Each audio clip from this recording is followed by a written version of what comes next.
Almost every home is going to suffer some type of damage to its wallboard linings, whether it's scrapes and scratches caused by moving furniture, holes caused by door handles, or some of that unexplained damage you find when you've left the teenagers home for the weekend. Repairing that damage isn't that hard, and today we're going to show you how to do it. But before we start, we're going to show you some of the tools you'll need to get the job right. A utility knife, a broad knife, 220 grit sandpaper and a block, GIB plus 4, GIB trade set 20, and an offcut of GIB plasterboard. If you haven't got one of these around the house, then pick up a patch kit from one of your local merchants. Small scratches and blemishes are the easiest to repair. The first step is to sand the area around it to improve the adhesion between the GIB compound and the painted surface.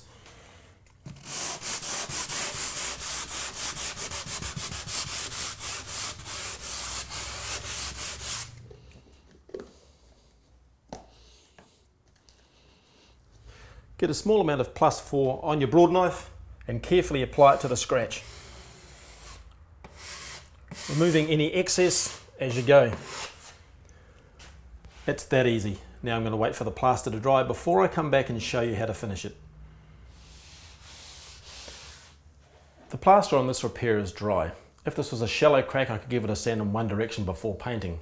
However, in this case, I'm going to sand back the excess before applying a second coat of plaster.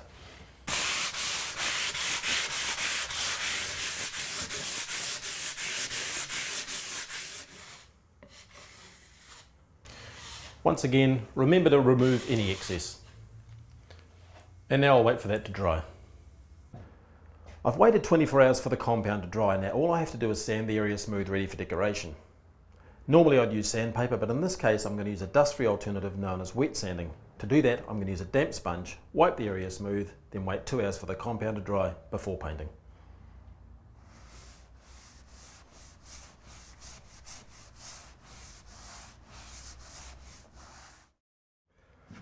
All I have to do now is apply a coat of paint and this job's finished.